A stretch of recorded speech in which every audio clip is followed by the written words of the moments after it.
আসসালামু আলাইকুম। আজকে কথা বলবো অনেকে স্টিয়ারিং ধরতে পারেন না ঠিকমতো। কিভাবে ধরতে হয় জানেন না। আর অনেকে এইভাবে সামনের দিকে ঝুঁকে তারপরে গাড়ি চালান। তো এইটা একদমই ভুল। এই ভুলগুলো বিশেষ করে নতুনরাই বেশি করে। তো স্টিয়ারিং কিভাবে ধরবেন? স্টিয়ারিং একেকজন একেকভাবে ধরে। অনেকে ১ হাত দিয়ে গাড়ি চালায়, অনেকে আবার ২ হাত দিয়ে গাড়ি চালায়।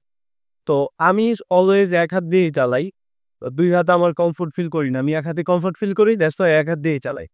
তো এক হাত দিয়ে যখন চালাবেন, আপনার সবসময় স্টিয়ারিং যেহেতু আমাদের বাংলাদেশে রাইট সাইডে স্টিয়ারিং, তো সবসময় রাইট হ্যান্ডটাই ইউজ করবেন আপনারা।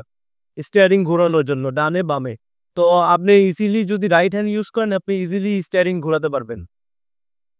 তো আর যদি ২ হাতে অনেকে কমফোর্ট ফিল করে, ২ হাত ইউজ করলে আপনার রাইট হ্যান্ডে এই উপরের সাইডে ধরবেন বা যেকোনো জায়গায় ধরবেন। আর লেফট হ্যান্ডটা আপনারা হর্নের উপরে রাখবেন। বা এই সাইডে ধরতে পারেন। কিন্তু আপনি যখন স্টিয়ারিং ডানে বামে কাটবেন, সেক্ষেত্রে আপনার লেফট হ্যান্ড সরিয়ে ফেলবেন। নাহলে আপনি হাত হচ্ছে এরকম প্যাচ খেয়ে যাবে। তো লেফট হ্যান্ড সরিয়ে ফেলতে হবে। আপনি ডানে কাটেন, বামে কাটেন, ধরেন সমস্যা নেই ২ হাত দিয়ে ধরেন। কিন্তু ডানে বামে কাটার টাইমে হাত সরিয়ে ফেলবেন, ১ হাত দিয়ে কাটবে। আশা করি বুঝতে পারছেন। এবার হচ্ছে যারা এভাবে সামনের দিকে ঝুঁকে গাড়ি চালান, তাদের জন্য তো সিট অনেক সামনে নিয়ে সামনের দিকে এভাবে ঝুঁকে তারপরে গাড়ি চালান। তো সিট আপনার সবসময় এভাবে যদি গাড়ি চালান আপনি তো ঠিকমতো লুকিং গ্লাস ডানে বামে দেখতে পারবেন না। আর হচ্ছে আপনার ব্রেক করতে অ্যাক্সেলেরেটর দিতে প্রবলেম হতে পারে। তো সেই ক্ষেত্রে একটা দুর্ঘটনা ঘটে যেতে পারে। সবসময় নির্ধারিত একটা দূরত্ব রেখে আমি এখন হচ্ছে আমার নির্ধারিত একটা দূরত্ব রেখে তারপরে সিটটা অ্যাডজাস্ট করছি। ক্যামেরাতে হয়তো অনেক সামনে দেখাচ্ছে। কিন্তু আমার এখানে অনেক দূরত্ব।